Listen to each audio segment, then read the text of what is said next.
Students, मैं उमा राठौड़, सहायक आचार्य रसायन शास्त्र, राजकीय डूंगर महाविद्यालय बीकानेर।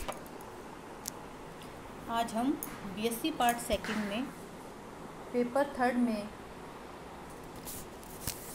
नया टॉपिक शुरू करेंगे, जो कि यूनिट थर्ड का एक पार्ट है।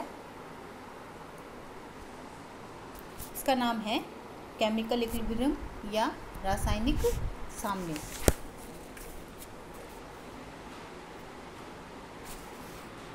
Principle of chemical equilibrium. Chemical equilibrium is a state in which the rate of forward reaction equals to the rate of the backward reaction.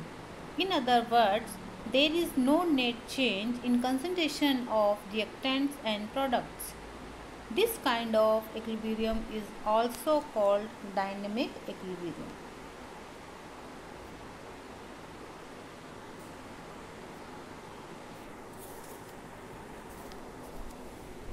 रासायनिक साम्य की अध्ययन करने के लिए हमें दोनों रिएक्शन यानी कि अनुत्कर्णीय अभिक्रिया और उत्क्रमणीय अभिक्रिया, इन दोनों की बारे में जानना होगा।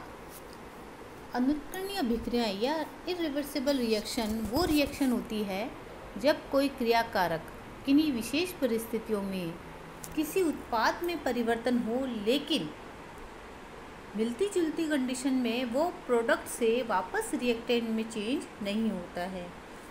ऐसी अभिक्रियाओं को हम इरिवर्सिबल या अनुत्कर्णीय अभिक्रियाएं कहते हैं। एक एग्जांपल लेते हैं हम।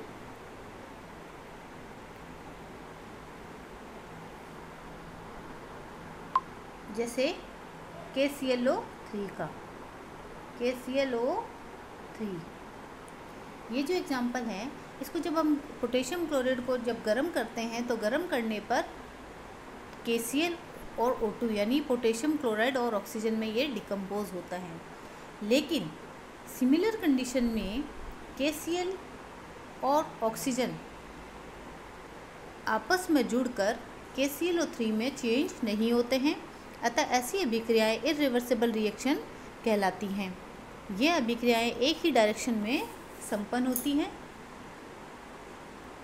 और समय के साथ साथ धीरे धीरे रिएक्टेंट की कंसंट्रेशन कम होती जाती है और अंत में शून्य हो जाती है। तो इस प्रकार की रिएक्शन हमारे पास होती है इरिवर्सिबल रिएक्शन। अब हम देखते हैं रिवर्सिबल रिएक्शन। जब कोई क्रियाकारक या रिएक्टेंट किन्हीं विशेष परिस्थितियों में प्रोडक्ट में चेंज होता है और मिलती जुलती परिस्थितियों में वो प्रोडक्ट से वापस रिएक्टेंट में चेंज हो जाता है, तो ऐसी अभिक्रियाएं जो कि दोनों दिशाओं में संपन्न हो रही है। जब रिएक्टेंट से प्रोडक्ट बनता है, आगे की तरफ अभिक्रिया चलती है, इसे तो हम कहेंगे फॉरवर्ड रिएक्शन, और जो प्रोडक्ट है उनसे वापस हमारा रिएक्टेंट बन रहा है, इसे कहेंगे हम बैकवर्ड रिएक्शन। ऐसी अभिक्रियाओं को हम उत्कर्णीय अभिक्रियाएं या रिवर्सिबल रिएक्शन कहेंगे। हम एक एग्जांपल लेते हैं। There are certain reaction which can be reversed in products may again convert into reactants by applying certain condition. Such reaction are called reversible reaction. For example, A plus B है, ये change होता है C plus D में, इसे हम forward reaction कहेंगे। और जो C plus D है, चेंज हो रहा है हमारे पास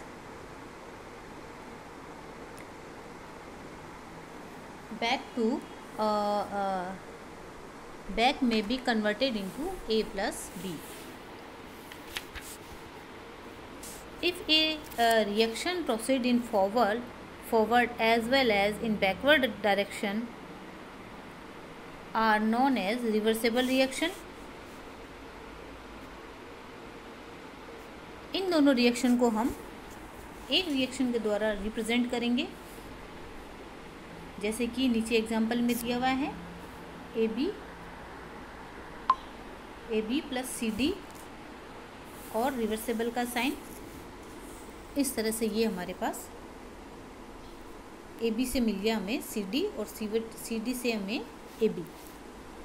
हम एक एग्जांपल लेते हैं H2 और I2 से 2HI। उदाहरण के लिए जब एक बंद पात्र में HI को गर्म किया जाता है तो वह हाइड्रोजन और आयोडीन में डिकम्पोज होने लगता है।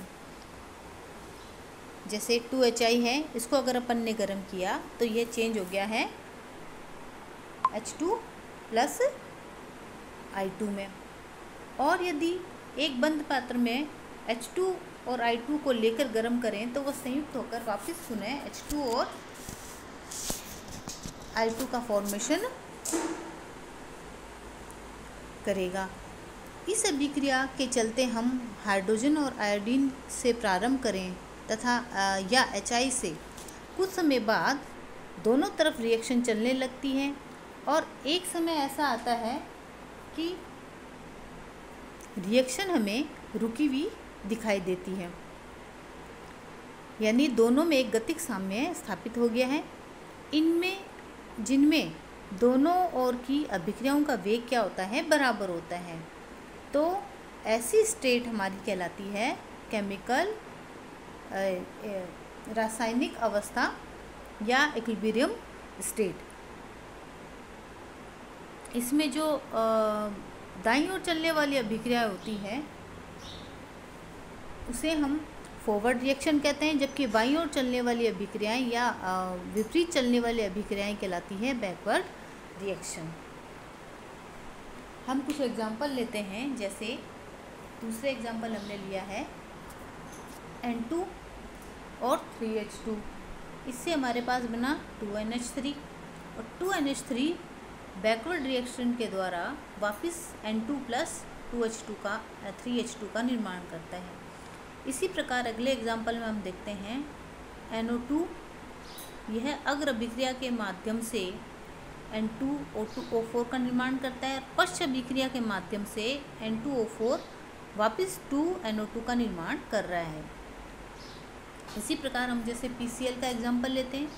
PCl अग्र अभिक्रिया के माध्यम से PCl5 जो है PCl3 तथा Cl2 में टूट रहा है,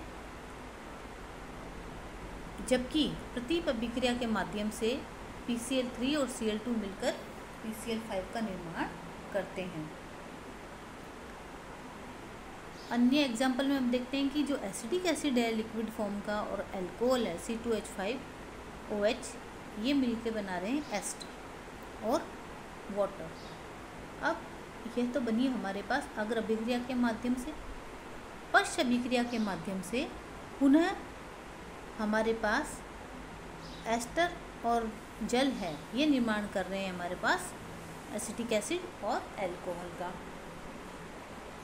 इसी तरह से CaCO3 जो सॉलिड अवस्था में है, इससे हमारे पास अग्र अभिक्रिया के माध्यम से CaO सॉलिड में प्लस CO2 गैस में प्राप्त होते हैं।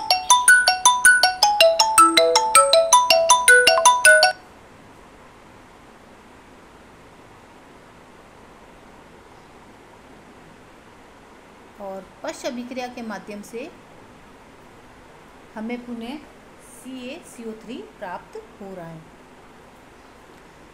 It is a well established fact that reversible reaction do not go to completion even if favorable conditions are maintained. Reaction appear to be stopped, but actually reaction does not stop. However, rate of forward reaction become equal to the rate of backward reaction. This state is called chemical equilibrium. तो यह हमारे पास है chemical equilibrium की definition हमें प्राप्त हो गई है। आगे वाले टॉपिक में हम देखते हैं कि जो हमारे पास जो रासायनिक साम्य प्राप्त हुआ है बाय ग्राफ से, इन दोनों अगर अभिक्रिया और पश्च अभिक्रिया के बीच में कैसे साम्य स्थापित होता है, इसके बारे में हम स्टडी करेंगे। Thank you, have a nice day.